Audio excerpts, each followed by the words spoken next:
Welcome to the second section, which covers the key protocols for effective disinfection.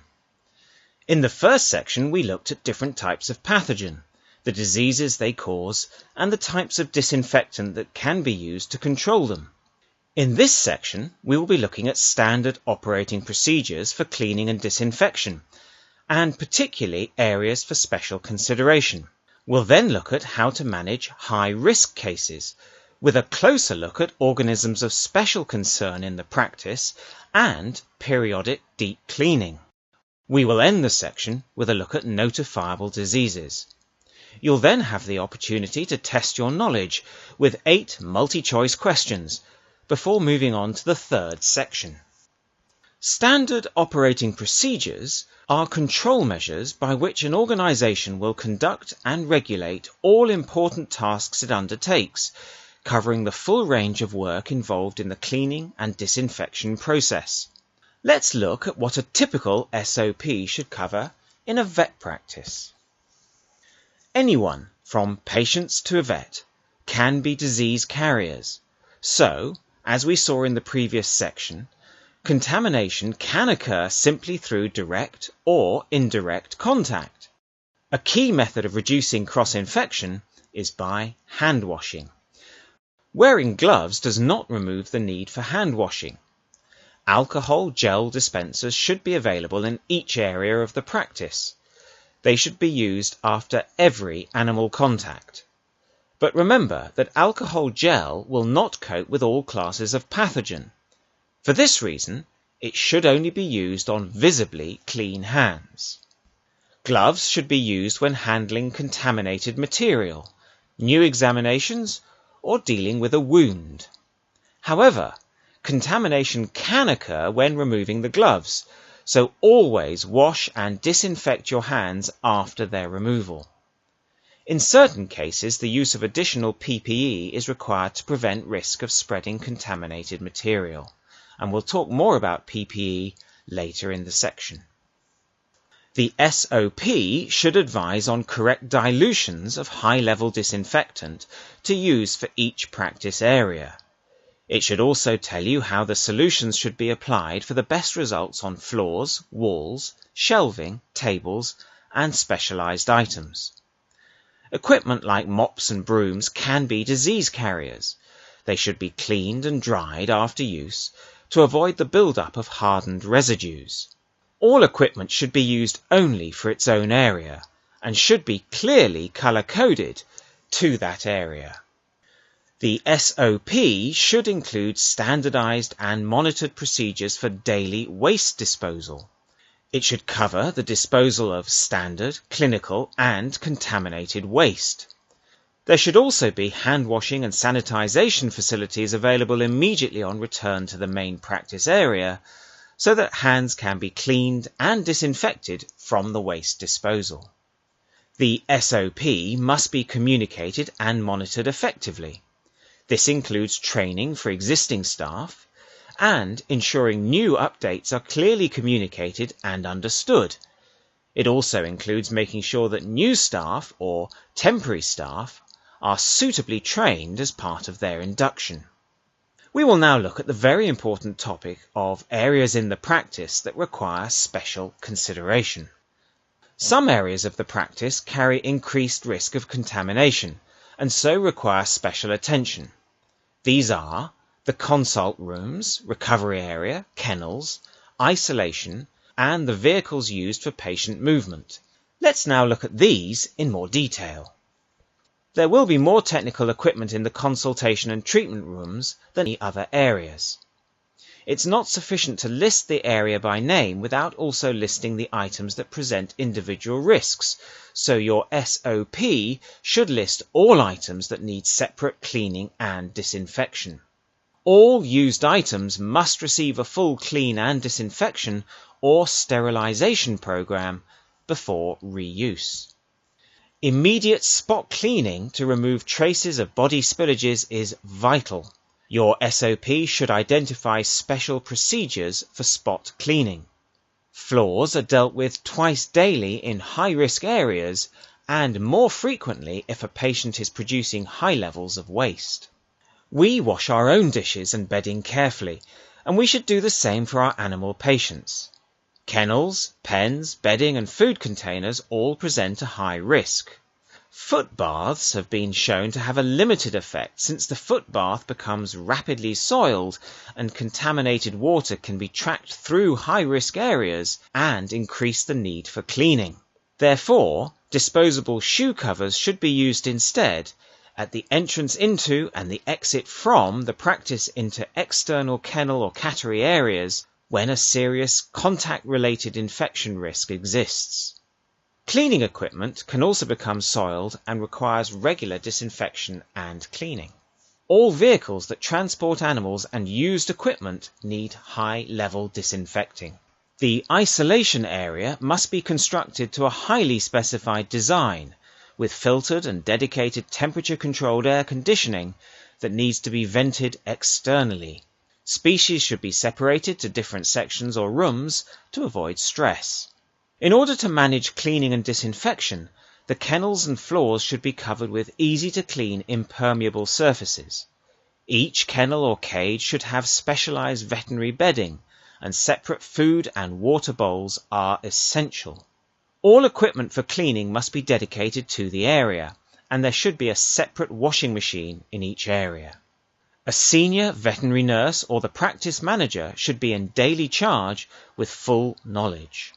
Don't forget the importance of color coding. Color-coded cleaning items are available from Medimark Scientific. Take great care when transferring sick animals into the isolation area.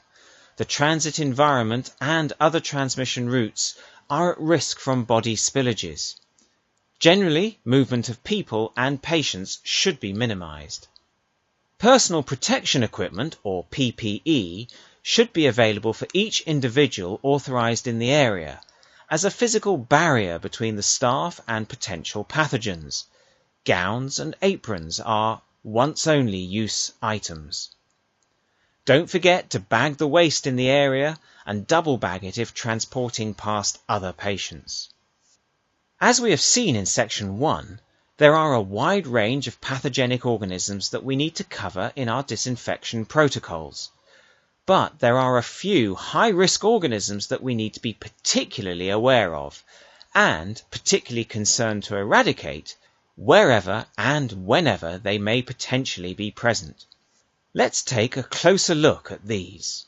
There are a range of pathogens that present a serious disease risk, including MRSA, Streptococcus equi, Bordetella bronchoseptica, canine and feline parvovirus, feline calicivirus, FIV and FIP, fungi, Microsporum and Trichophyton. Let's look at these in more detail. Methicillin-resistant Staphylococcus aureus is a type of Staph aureus superbug that has developed resistance to several antibiotics, including methicillin. We know that about a third of people harmlessly carry MRSA. However, it can cross from one species to another by touch, so hand washing with an authorized antimicrobial liquid soap like Vet Scrub and the use of a hand gel like Vet Gel is vital. Bordetella bronchoseptica causes kennel cough. It is a serious disease in dogs, pigs and rabbits and has been seen in cats, horses and seals. Bordetella is transmitted via aerosol of microscopic droplets of nasal and other respiratory fluids. Disinfection with Anagene to a high-risk standard is vital. Aerial disinfection using Airgene continuous aerosols should be regularly conducted. Canine parvovirus type 2 is extremely contagious and can be transmitted by any person, animal or object that has been in contact with an infected dog's feces. The virus may survive on inanimate objects for long periods. Feline calicivirus, or FCV, is a highly contagious virus that is one of the major causes of upper respiratory infections, URIs, or cat flu in cats. It is spread by direct contact with saliva, nasal or ocular excretions, and inhalation of infective sneeze droplets. Ringworm, or dermatophysiotosis, is an infection caused by a particular type of fungus, most commonly caused by Microsporum canis, and spread by infective spores, or spread in the fur, shed in the environment, or spread by contaminated bedding, grooming tools, and other objects. Periodic deep cleans are necessary. This is because however careful we are with routine cleaning, parts of the working environment will be missed. Let's have a close look at what this means in the practice. What might be lurking in the covering of the reception area chairs? Have we moved desks and office equipment to clean behind them recently?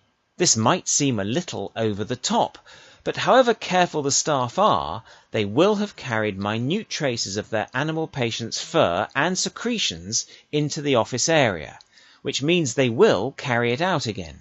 It is virtually certain that the office cleaners will not have tackled the deep cleans we refer to here, so a periodic deep clean of these areas is an important part of your SOP. A deep clean always involves the physical moving of any items that are fully mobile, and thorough washing and disinfection of the spaces behind, as well as the walls and ceiling fittings. What we are looking for is the opportunity to clean every nook and cranny in the practice. If there has been a serious infectious outbreak, then it is essential to conduct a thorough deep clean of the entire practice when it is over. Time needs to be allowed for this outside of the normal day-to-day routine. This is necessary in order to ensure it is done properly, and the pathogen is fully eradicated from the practice. It will also be necessary to replace all brooms, buckets, mops, and related equipment. Finally, when finished, a swab testing of all key areas should be carried out, and the swabs sent for analysis and report. This will also enable upgrading of the SOP if any shortcomings in the cleaning protocols are shown. We mentioned notifiable diseases a moment ago. There are specific rules governing hygiene and disinfection in these cases. Let's now look at these in more detail. Categories and lists of such diseases are published on the DEFRA website. DEFRA, the Department of the Environment, Food and Rural Affairs, is the government department responsible for management of notifiable diseases. Strict rules are imposed during a notifiable disease outbreak. These involve movement, including imports and exports, of cattle, horses, pigs, sheep and goats. Mass slaughter of infected and threatened animals in an area is undertaken under DEFRA supervision. Rules are also enforced concerning travel with pets. Movements of personnel and vehicles in and out of infected areas are heavily controlled. The use of only specially authorized disinfectants is required for the management of outbreak hygiene. Look for the special DEFRA statement on a label of an approved product container and only use at the authorized dilution. It is unnecessary and often impractical to use such disinfectants when an outbreak is neither threatened nor in existence. However, please note that the dilutions published by DEFRA for some high-level disinfectants render the product unusable unless under laboratory conditions in a test tube. If you are not sure, check on the manufacturer's website or ask your territory manager. Veterinary establishments should always keep a supply of DEFRA-approved products in stock in case of an outbreak. Medimark Scientific will supply Anagene NADCC DEFRA-approved products to its customers on request. That is the end of this section. Once again, I hope you have found this informative. You can now test your knowledge by taking the quiz. Simply click on the quiz button below. It's no problem if you get any wrong. You can always go back and review this video to refresh your memory. Once you are confident on this section, move on to the next. Section 3 goes into more details on environmental disinfection in the practice.